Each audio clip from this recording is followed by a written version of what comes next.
Now, Kenya lies about 10,000 kilometers away from China.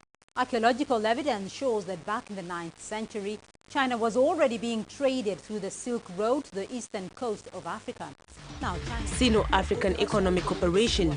Beijing promises $15 billion of non-repairable aid at the 7th summit between the economic giant and the continent. But for what consideration, we talk about it in this edition. The Chinese long-term plan for Africa is an industrial revolution, the same as we've had in Europe and the same as they've had in Asia.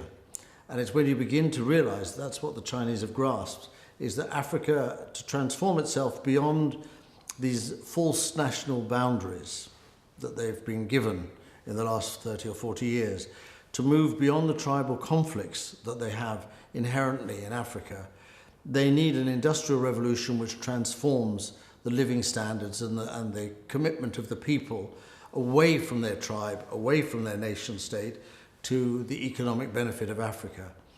Right now, Africa has the youngest average age of all the continents. It probably has the best range of resources of all the continents, and it has a very bright, young population. They have the ability to turn that over 10, 15, 20 years, 30 years into an advanced industrial continent exporting to the world. Now, before you think I'm mad, let's take, for example, textiles. Africa has 2 million tons of cotton. 95% of it is exported to the rest of the world to turn into textiles. It is not difficult for Africa to produce the finished textiles. It requires finance to invest in it. It requires the technology and machinery to go from cotton to garments. And it requires managers who know how to do that process. Who's got the money and who's got the machinery and the technology and who's done it most recently? China and also India, Bangladesh and Pakistan.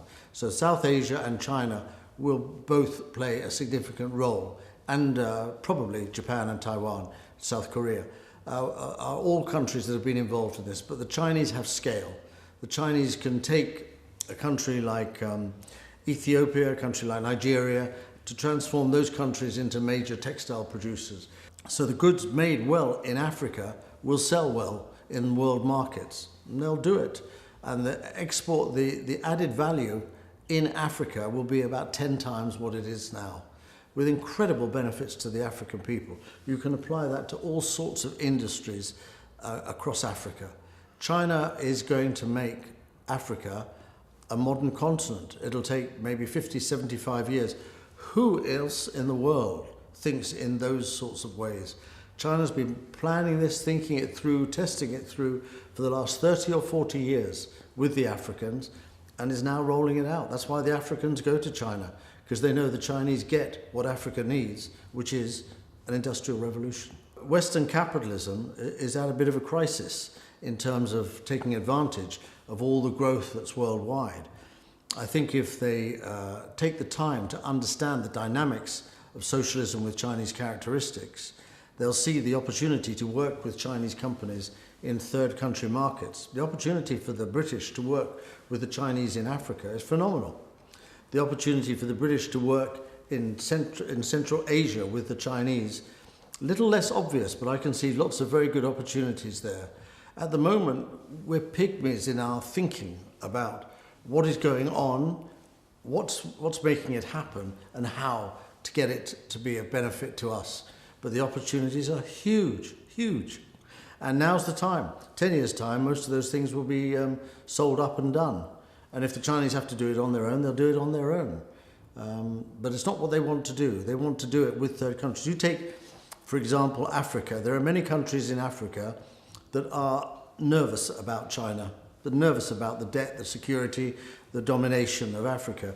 By having a Western country participating in the activities in those countries, the investments in those countries, they become a lot more at ease with it.